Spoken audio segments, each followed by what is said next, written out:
நம்ம எங்கே போகிறோம் பார்த்தீங்கன்னா ஏற்காட்டுக்கு போகிறோம். ஏற்காடு தங்களை அன்புடன் வரவேற்கிறது. ஓகே,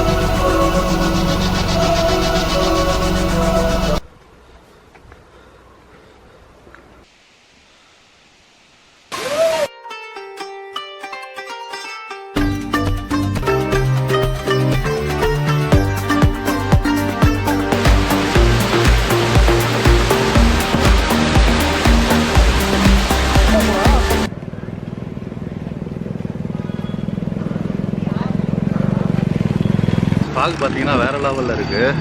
மிஸ்ட்டு செம்மையாக ஃபார்ம் ஆகிருக்கு. என் பின்னாடி உள்ளது லேக்கு. எப்படி மிஸ்ட்டு ஃபார்ம் ஆகிருக்கு பாருங்கள். இது வந்து லேக்கு. இது வந்து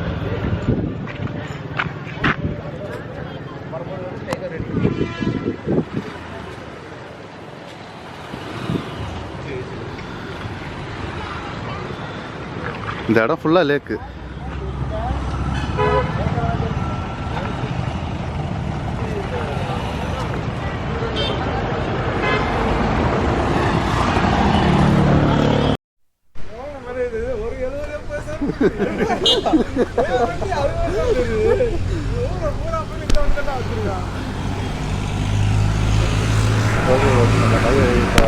இப்போ சாப்பிட்டோம். மார்னிங் பிரேக்ஃபாஸ்ட் சாப்பிட்டு வந்தோம். மணி பார்த்தீங்கன்னா 12:10 ஆகிடுச்சு. லஞ்சு தான் இருக்குன்னாங்க. வேறு வழி இல்லாமல் எல்லாம் லஞ்சு தான் சாப்பிட்டோம். நியூ மணி வந்தோம் ஹோட்டல்.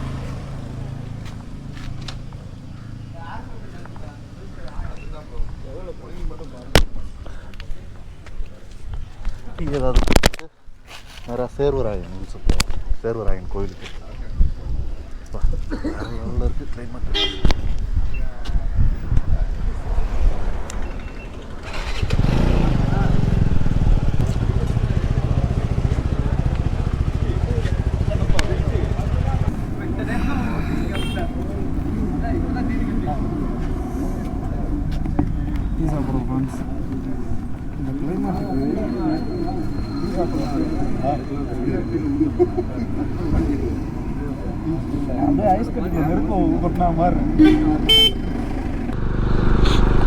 பிரேக்ஃபாஸ்ட்ன்ற பேரில் லஞ்சும் சாப்பிட்டாச்சு, டீயும் குடித்தாச்சு.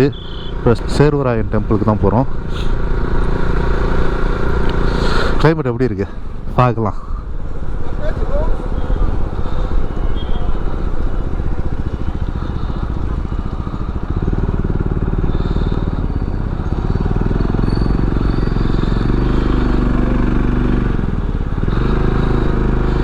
சேர்வராயன் 7 கிலோமீட்டர் இங்கேருந்து. அப்பா வேறு லெவலில் இருக்குது கைஸ். அசார் லைட்லாம் போட்டு விட்டு தான் ஓட்டிகிட்டு இருக்கோம். ஓ ஓ ஓ சைக்கிளிங்கெலாம் போகிறாங்கப்பா ஜாலியாக. அப்பா செம்ம மிஸ்ட்டு, வேறு லெவலு.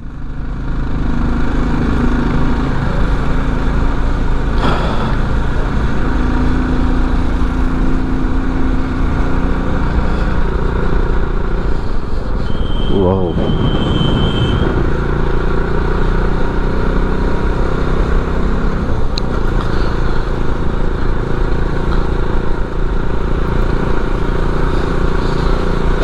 மிஸ்ட்டு ரொம்பவும் சாரல் அடிக்கிற மாதிரி இருக்குது. மழை சாரல் இருக்குல்ல, சாரல் அடிக்கிற மாதிரி இருக்குது. கோபுரோக்கு வேறு வாட்டர் கவர் போடல, ஓப்பனாக தான் இருக்குது. அப்போ ரொம்ப அதிகமாக இருந்துச்சுன்னா நான் கட் பண்ணிடுறேன். Wow, wow, wow, wow, wow, wow, wow.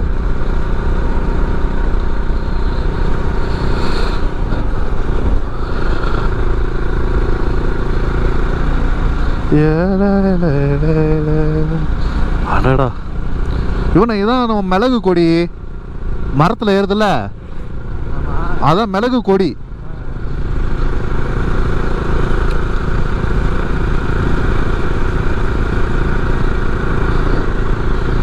வேற லெவலில் இருக்க.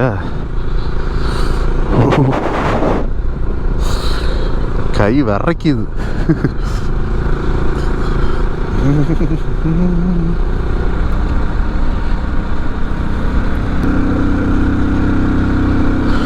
வியூ பாயிண்டில் போய் வியூலாம் பார்த்தோன்னா ஒன்றும் தெரியாது போலையே.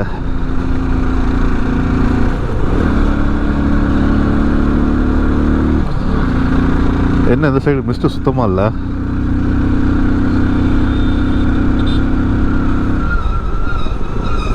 வாத்தலை வாத்தலை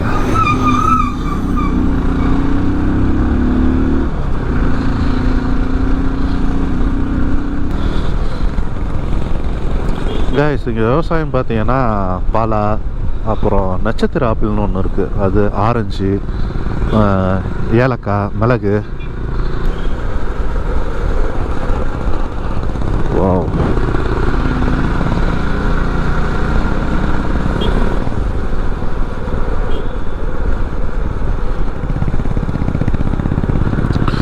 ஏற்காடுன்ட்டு ஏன்னு பார்த்தீங்கன்னா ஏரிக்காடுன்றது தான் ஏற்காடு. ஓ ஆ ஆ ஏரிக்காடு அப்படின்றது தான் காலப்போக்கில் ஏற்காடாக மாறிடுச்சு. என்னது பெங்களூரா? இங்கிட்டிருந்து பெங்களூருக்கு ரோடு இருக்குடா. இவனா இங்கேருந்து பெங்களூருக்கு போகலாமாண்டா?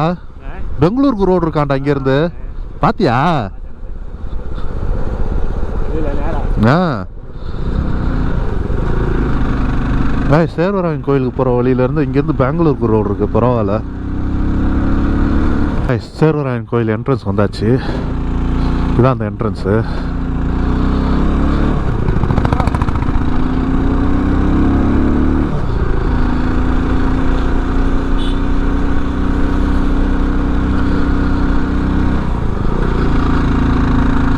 வேற லெவலில் இருக்க.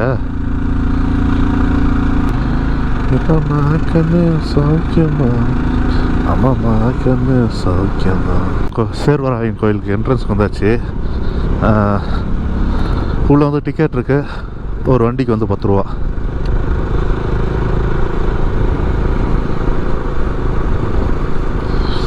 கோவிலில் அவ்வளோவா வீடியோ எடுக்க முடியாதுன்னு நினைக்கிறேன். அப்புறம் இன்னொரு விஷயம் என்னன்னு பார்த்தீங்கன்னா, இந்த கோவில் வந்து இருக்கிறதுலே ரொம்ப உயரமான இடத்துல இருக்குது. ஏற்காட்டு மலையிலேயே உயரமான இடத்துல இருக்குது இந்த கோவில்.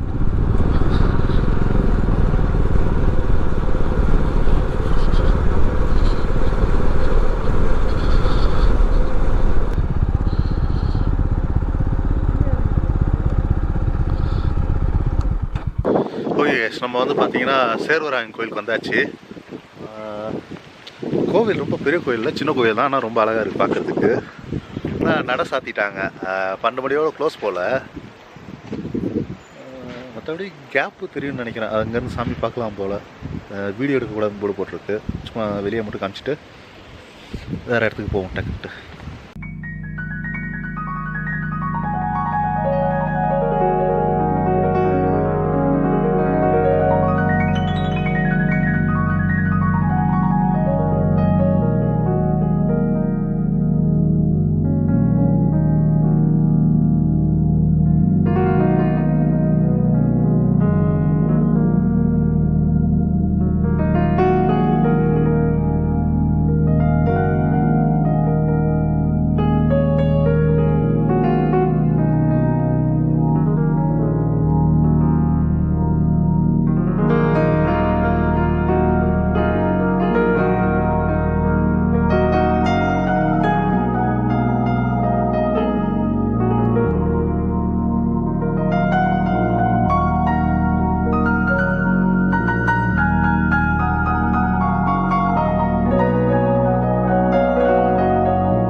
ஓகே கைஸ், நம்ம சேர்வராயன் கோயிலில் சாமி கும்பிட்டாச்சு.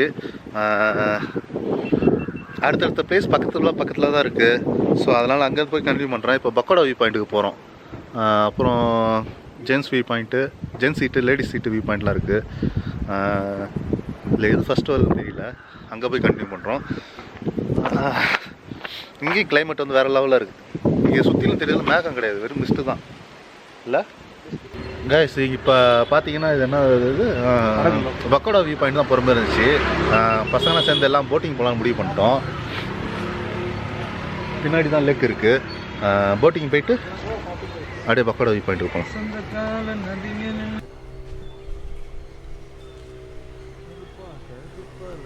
கைஸ் அந்த ரோட்டில் ஆர்ச்சிலேருந்து உள்ளே வரப்பவே ஒரு வண்டிக்கு 20 ரூபான்னு சொல்லி 2 வண்டிக்கு 40 ரூபா கொடுத்தோம். இப்போ உள்ளே வந்ததுக்கப்புறம் என்ட்ரி ஃபீஸ் தனியாக ஒரு 10 ருபீஸ் வாங்குறாங்க போட்டிங் இல்லாமல். கோபுரோவில் வீடியோ எடுக்கிறதுக்கு ஒரு கேமராவுக்கு 60 ரூபா.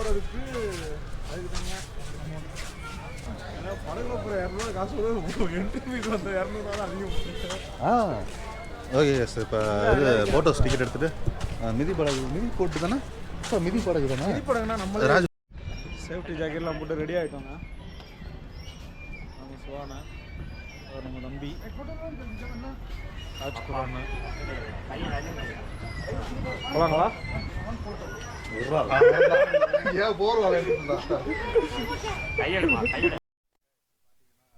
நாங்கள்லாம் சேஃப்டி ஜாக்கெட் போட்டு எல்லாம் ரெடி ஆகிட்டோம். நம்ம போட் வந்துருச்சு.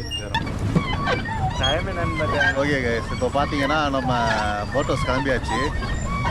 கோபாலும் ராஜகுருவும் தான் படல் பண்ணிக்கிட்டு இருக்காங்க.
கைஸ், இப்போ பார்த்தீங்கன்னா நம்ம அந்த லேக்கில் போயிட்டு இருக்கோம்ல, இது நடுவில் வந்து இயற்கையாகவே ஒரு தீவு ஒன்று இருக்குது. நீங்கள் பார்த்துட்டீங்களா, இதுதான் அந்த தீவு.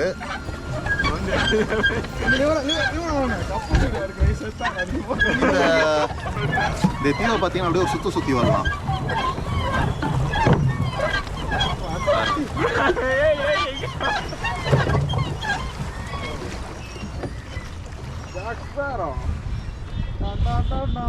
ஏன்டா போய் முட்டுறீங்க? வளைங்க, நீங்க வளைங்கடா. வளத்துக்கா இது வளைய மாட்டுது.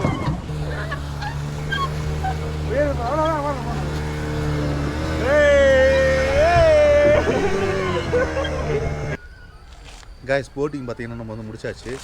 இப்போ நெக்ஸ்ட்டு பார்த்தீங்கன்னா பக்கோடா வியூ பாயிண்ட்டுக்கு போகிறோம். வாங்க போகலாம். ஃபஸ்ட்டு பார்த்தீங்கன்னா வண்டி பார்க்கிங் பண்ணியாச்சு. கைஸ், இப்போ பார்த்தீங்கன்னா நம்ம பக்கோடா வியூ பாயிண்ட்டுக்கு வந்தாச்சு. ஒரே மிஸ்டேக் இருக்குது, கிளியர் விசிபிலிட்டி இல்லை.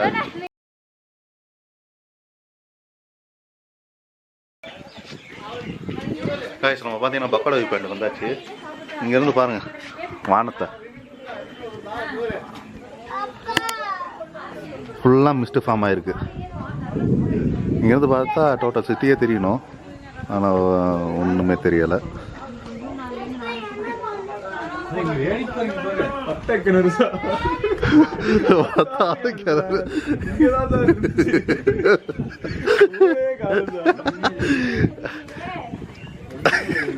இங்கதானே வர்றவாள் ஃபுல்லா பார்த்துட்டு வந்தோம்.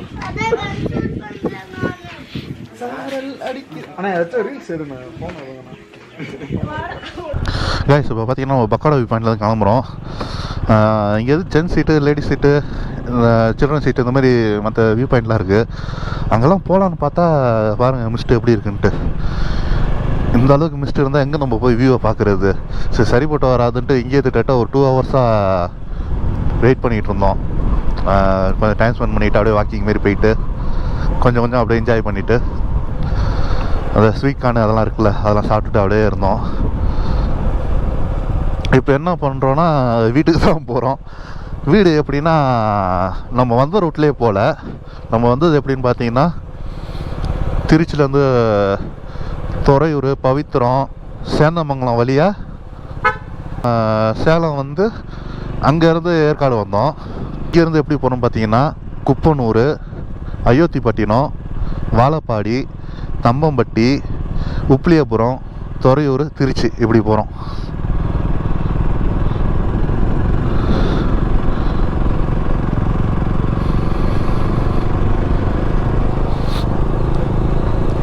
மிஸ்ட் எப்படி இருக்குது தெரியுதுங்களா உங்களுக்கு? மிஸ்ட் ஃபார்ம் ஆகிருக்கிறது ரொம்ப அழகாக இருக்குது தெரியுமா? கேமராவில் எப்படி வருதுன்னு தெரியல.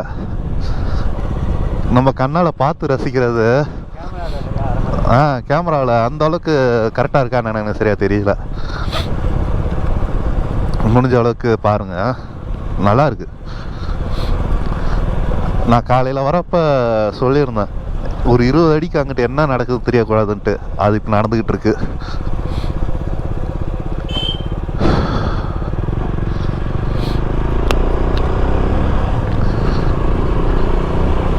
நான் ஆரம்பத்துலேருந்தே சொல்லிகிட்டு இருப்பேன், ஒரு சிரமத்தில் ஒரு சின்ன பிரச்சனைன்னு சொல்ல முடியாது, ஓரளவு ஒரு மீடியமான ஒரு பிரச்சனையில் இந்த ரைடு வந்து நாங்கள் கண்டினியூ பண்ணிகிட்டு இருக்கோம். அது சொல்கிறேன் கீழே போனதுக்கப்புறம் என்ன ப்ராப்ளம் என்ன ஆச்சு அப்படின்றது. மிஸ்ட்டு தெரியுதா? இது மிஸ்ட்டுக்காக தான் ஃபுல் ரெக்கார்ட் பண்ணிக்கிட்டு இருக்கேன். என்ஜாய் பண்ணுங்க தெரிஞ்ச வரைக்கும். தெரியலன்னா நான் எடிட் பண்ணுறப்ப நானே கட் பண்ணிடுறேன். ஏன்னா மேக்ஸிமம் ஃபுல்லாக கவர் பண்ண போகிறேன் இந்த மிஸ்ட்டை. வா அடாடாடாடா, மின்னல் லைட்லாம் சூப்பராக இருக்குப்பா.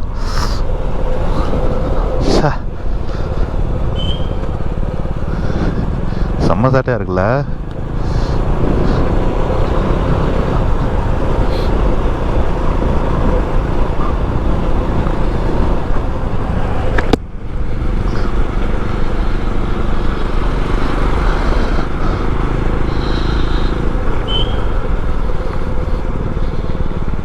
வாவ்,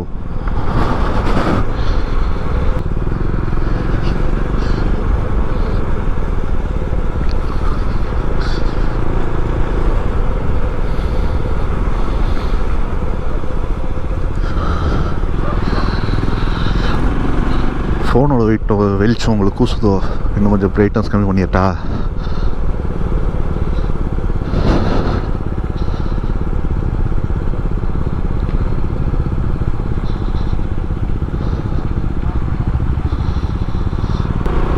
பின்னாடி ஐனஸ் 350 வந்துட்டுருக்கு. அங்கே மேப் யூஸ் பண்ணல, என்னை ஃபாலோ பண்ணி தான் வந்துட்டுருக்காங்க பின்னாடி.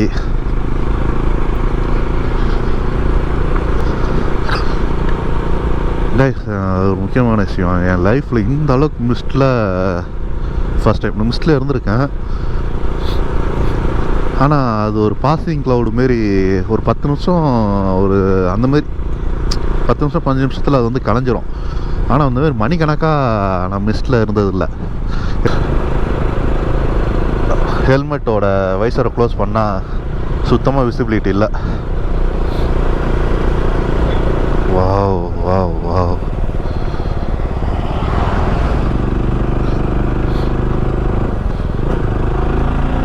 சேலம் டு ஏற்காடு ரோடு பார்த்திங்கன்னா அதில் தான் அந்த 20 ஏர்பின் பெண்ட் இருக்கிற ரோடு. இதில் ஏர்பின் பெண்ட் இருக்காது, ஏதோ 1-2 வேணா இருக்கலாம். ஆனால் அந்த ரோடு எப்படின்னா ஒரு லேண்ட்ஸ்கேப் மாதிரி, மலை ஏறும் திரும்பி இறங்கும், மறுபடியும் ஏறும் இறங்கும், அந்த மாதிரி இருக்கும். இது நல்லாயிருக்கும் இந்த ரோடு. நடுங்குது ஒரு பக்கம், ரோடு ஒன்றும் தெரியலை. ஹெல்மெட் வைசரை சுத்தமாக தெரியலை. ஹெல்மெட் வைசரை வந்து க்ளோஸ் பண்ணோன்னா கைஸ் எப்படி திரும்ப இருக்கு இந்த ரோடு. சடா, பாதையை தேட வேண்டியதாக இருக்குது.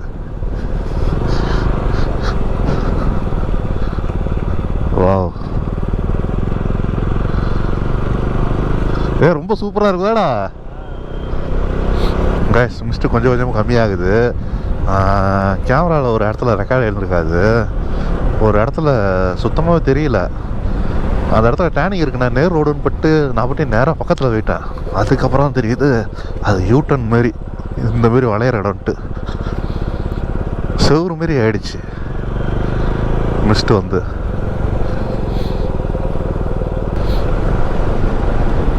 மணி வந்து 6:15.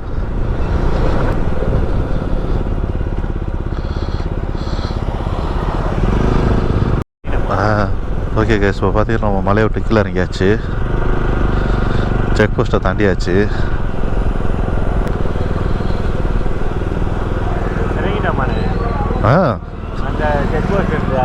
ஆமாப்பா.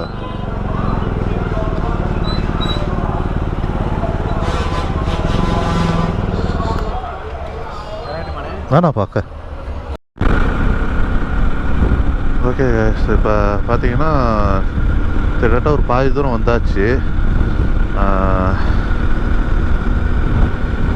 இப்போ ஆரம்பத்துலேருந்து ஒரு ப்ராப்ளம் சொல்லிட்டு இருக்காங்க. அது என்னென்னா வேறு எதுவும் இல்லை, ரியர் டயர் வந்து சுத்தமாக காலி ஆகிடுச்சு. ஆரம்பத்தில் ஏதோ சின்னதாக ஒரு இடத்துல தான் லைட்டாக கம்பி தெரிஞ்சிட்டு இருந்துச்சு, அதாவது டயர் தெரிஞ்சு போய் அதில் உள்ள கம்பி தெரிய ஆரம்பிச்சிச்சு. அது என்ன ஆச்சுன்னா சுத்தமாகவே அடிக்கடி காற்று ஆரம்பிச்சிடுச்சு. ஒவ்வொரு 10 நிமிஷத்துக்கு ஒரு ட்ரிப்பும் காற்று இறங்குற மாதிரி ஆகி போச்சு. கிட்டத்தட்ட 15 ட்ரிப்புக்கு இதுக்கு மேலே இது வரைக்குமே காற்றடிச்சிருக்கேன். பங்கில் அடிக்கிறது, நான் ஒரு பவர் பேங்க் இன்ஃபினிட்டர் ஒன்று கொண்டு வந்திருக்கேன், அதில் அடிக்கிறது, மறுபடியும் பவர் பேங்க் இன்ஃபினிட்டரை சார்ஜ் போட்டு வைக்கிறது, மறுபடியும் இங்கே பங்கில் இருந்தால் அங்கே பெட்ரோல் பங்கில் அடிக்கிறது, இல்லை பஞ்சர் ஓட்டுற கடையில் அடிக்கிறது. இன்றைக்கி கிட்டத்தட்ட இப்படியே ஓடிக்கிட்டே இருக்குது இந்த டைம் வந்து.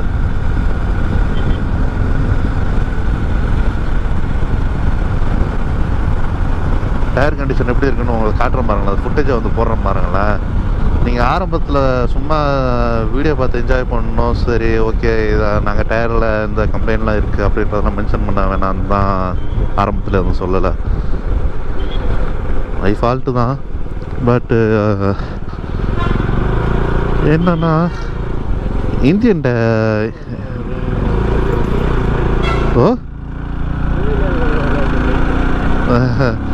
முடிஞ்ச அளவுக்கு பார்த்தீங்கன்னா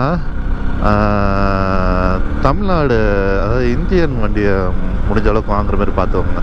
ஏன்னா சர்வீஸும் ஒன்றும் சரியில்லை, இவங்களுக்கு வேலையும் பார்க்க தெரியலை. எப்படி சொல்கிறேன்னா, உதாரணத்துக்கு செயின் டைட் வச்சு கொடுங்கடா அப்படின்னா செயினை இழுத்து கட்டு கம்பியை கட்டுற மாரி அந்தளவுக்கு நல்லா கிரிப்பாக இழுத்து வச்சிட்றாங்க. அது ஒரு ஷேக் இருக்கணும், மேலேயும் கீழேயும் ஒரு சின்ன ஷேக் இருக்கணும். அப்போ தான் அந்த செயின் பிளே இருந்தால் தான் நல்லாயிருக்கும்.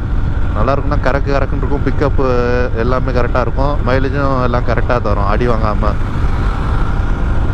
இவனுங்க செயின் நல்லா இழுத்து டைட்டாக வச்சிட்றாங்க, வண்டி பிக்கப்பும் இருக்க முடியாது, மைலேஜும் தர மாட்டேங்குது. அப்படி ஒரு கண்டிஷனில் இருந்துச்சு வண்டி. அதேமாரி வேறு அதேமாரி தான் ஃபோர்க்கும் கொஞ்சம் லூஸாக இருந்துச்சு. டைட்டு வச்சு கொடுங்கன்னா நம்ம திருப்பணும் அப்படின்னா வாண்டடாக மல்லு கட்டி திருப்புற மாதிரி இருந்துச்சு ஹேண்ட்பாரை, அந்தளவுக்கு டைட் வச்சுட்டானுங்க. இவங்க டைட் வச்சது வந்து 4K ஒரு மாதிரி கிராஷாக இருக்கிற மாதிரி ஒரு ஃபீல் ஆகுது மனசுக்குள்ளே. நல்லா இருந்த வண்டியை போய் இவங்கள்ட்ட கொடுத்து வீணாகிட்டோமோ அப்படின்ற ஒரு ஃபீல் வேறு வந்துச்சு. அதனால் முடிஞ்ச அளவுக்கு நம்ம இந்தியன் சைடு என்ன வண்டி அதிகமாக ஓடுதோ அந்த மாதிரி வண்டியை வாங்கிக்கோங்க. ஏன்னா எங்களுக்கு ப்ராப்பராக முதல்ல சர்வீஸ் பண்ண தெரியலை. கைஸ், ஏதாவது மாற்றம் தெரியுதா? டிஆர்கே இப்போ நம்மள்கிட்ட இல்லை, டிஆர்கே பின்னாடி வந்துகிட்ருக்கு. டாடா ஏசியில் ஏற்றி அமிச்சாச்சு. ஃப்ரெண்டுக்கு ஃபோன் பண்ணி டாடா ஏசியை எடுத்துகிட்டு வர சொல்லி அப்படி தான் இப்போ வந்துகிட்ருக்கோம். உங்களுக்கு அந்த வீடியோ ஃபுட்டேஜ் வந்து லாஸ்ட்டில் எண்டில் போடுறேன். என்னென்னா ஆரம்பத்தில் சின்னதாக ஒரு சில இடத்துல தான் கம்பி தெரிஞ்சிச்சு. இப்போ ஃபுல்லாக ஒரு சைடு ஃபுல்லாகவே டோட்டலாகவே ஒரு ரிங்காகவே கம்பி தெரிய ஆரம்பிச்சிருச்சு. இன்னொரு விஷயம் என்னன்னு கேட்டிங்கன்னா, டயர் வந்து ஒன் சைடாக தெரிஞ்சிருக்கு. நான் நல்லா நோட் பண்ண வரைக்கும் லாஸ்ட் டைம் எடுத்துகிட்டு போகிற வரைக்குமே சென்டரில் தான் தெரிஞ்சிக்கிட்டு இருந்துச்சு.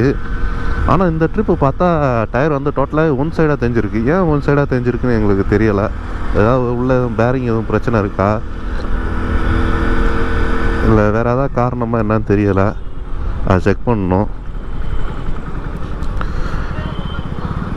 அதேமாரி ஃபாரின் இந்தமாரி வெளிநாட்டு கம்பெனி வண்டி வந்து டயர் வந்து அவங்க ரோடு கண்டிஷனுக்கு ஏற்ற மாதிரி போடுறாங்க போல். சுத்தமாக என்ன ஆச்சுன்னா, டயர் வந்து மொத்தமாக 7000 கிலோமீட்டர் ஓடி இருக்குது. இதில் டயர் நல்லா ஓடின கிலோமீட்டர்னு பார்த்தீங்கன்னா ஒரு 5000 தான் இருக்கும். அப்போ டயர் வந்து என்ன 5000 தான் லைஃபா அப்படின்ற மாதிரி இருக்குது. டோட்டலாகவே வேஸ்ட். நான் வந்து 220 வச்சுருந்தேன். வண்டியெல்லாம் வச்சுருந்தப்பெல்லாம் 20000 கிலோமீட்டர் ஓட்டியிருக்கேன். நார்மலாக அதெல்லாம் 15000 16000 ஓடும். அதுக்கப்புறம் அடிக்கடிக்கு அந்த பஞ்சராகவும் 20000 கிலோமீட்டர் 22000 கிலோமீட்டர்னு ஓட்டுவேன். இது அப்படியே தான் இந்த டயர் வச்சு சமாளிக்க முடியலை. கம்பல்சரி வந்து மாற்றியே தீரணும் அப்படின்ற ஒரு கட்டாயத்துக்கு தள்ளப்படுற மாதிரி இருக்குது. சரி, ஓகே கைஸ், பாருங்கள், கடைசியாக அந்த ஃபுட்டேஜ் வந்து போடுறேன் வீடியோ எண்டில். நிறைய இடத்துல காற்றடிச்சிருப்போம், அதுதான் விஷயமே. நிறைய இடத்துல காற்றடிச்சிருப்போம். அதை பற்றி என்னத்தை சொல்கிறது இருக்குது, டயரை மாற்றி தானே ஆகணும், பார்ப்போம். அப்புறம் ஏற்காடை பற்றி சொல்லணுன்னா வேறு லெவலில் இருந்துச்சு. ரொம்ப என்ஜாய் பண்ணோம். மிஸ்ட்டு ரொம்ப நான் எதிர்பார்த்த மாதிரியே ஃபார்ம் ஆகிருந்துச்சு. நிறையா வியூ பாயிண்ட்டுக்கு போக முடியல, ஏன்னா ஃபாக் ரொம்ப வேறு இருந்துச்சு. போன ஒரு வியூ பாயிண்ட்டுக்கே எங்களால் பார்க்க முடியலை, வெறும் மிஸ்டாக தான் ஃபார்ம் ஆகிருந்துச்சு. அதை விட்டிங்கன்னா வேறு நீங்கள் ஒரு 2 நாள் 3 நாள் இப்படி தங்குற மாதிரி இருந்துச்சுன்னா இந்த அட்வென்ச்சர் கேம் ஆக்டிவிட்டீஸ் அந்த மாதிரிலாம் இருக்குது. பாப்பி ஹில்ஸு, ஸ்கை பார்க்கு, இந்த மாதிரிலாம் இருக்குது. அந்த இடத்துல தான் அந்த கிளாஸ் பிரிட்ஜும் இருக்குது போல். அந்தமாரி இடத்துக்குலாம் போனால் எக்ஸ்ட்ரா ஒரு 2-3 நாள் நீங்கள் தங்கி சுற்றி பார்க்குறீங்கன்னா தான் சரிப்பட்டு வரும். ஜஸ்ட்டு ஒரு நாள் பிளானு அப்படின்னா இது சரிப்பட்டு வராது.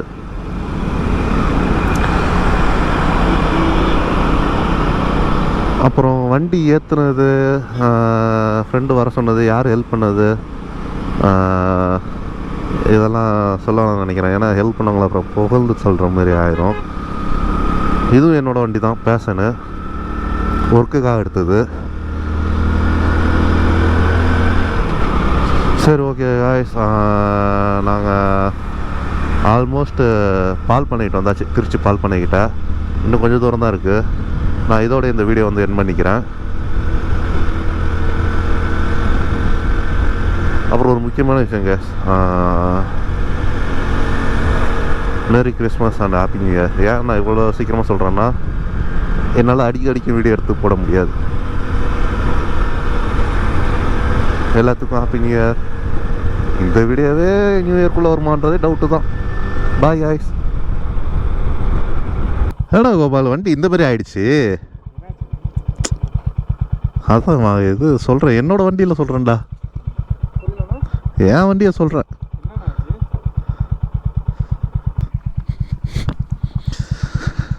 பாருங்க, டயரில் கம்பியெல்லாம் தெரிய ஆரம்பிச்சிருச்சு.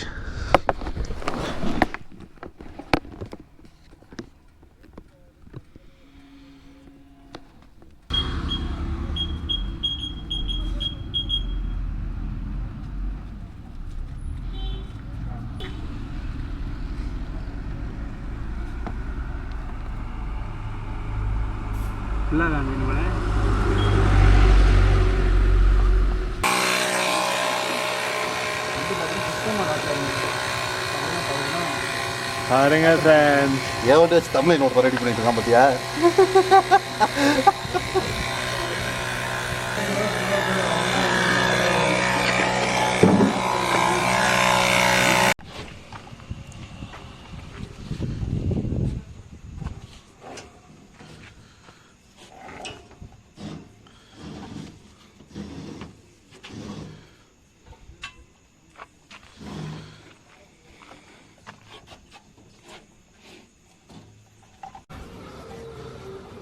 கைஸ், இது வீட்டுக்கு வந்தோடனே மறுநாள் எடுத்தது. பாருங்களேன், ஒரு சைடு ஃபுல்லாகவே ஒன் சைடாக கம்பி தேஞ்சிருக்குல்ல. பட்டன் எல்லாம் முழு முழு ஓட்டியிருக்கான்னு நினைக்க வேணாம். இந்த லைன்லாம் இருந்துச்சு, ஆனால் நாங்கள் நிறைய இடத்துல காற்று இல்லாமல் ரொம்பவும் ட்ரையாகவே ஓட்டினோம். அதனால தான் சுத்தமாக முழு முழுன்னு ஆகிடுச்சு. ஒரு காவாசி பட்டனாவது இருந்துச்சு டயரில். இப்போ டயர் மாத்திர கண்டிஷனில் தான் இருக்குது. இன்னொரு விஷயம் என்னன்னு கேட்டிங்கன்னா, எப்படி டயர் வந்து ஒன் சைடாக தெரிஞ்சிச்சுன்னு தான் எங்களுக்கு வந்து தெரியலை. ஒரு சைடு மட்டும்தான் ரொம்ப ஒன் சைடாகவே தெரிஞ்சிருக்கு. ஏதாவது வண்டியில் வந்து பேரிங் எதுவும் இருக்கானான்னு தெரில, அது டெஸ்ட் பண்ணி பார்க்கணும். போகணும் சீக்கிரம் வளைங்கண்ணா வண்டி வந்துருச்சுடா. போகணும் பரவாயில்ல, திருப்பி எடுத்துக்கலாம். வளைங்க மங்காத்த அஜித் மாதிரி போயிட்டு வாங்கண்ணே ரிட்டனு.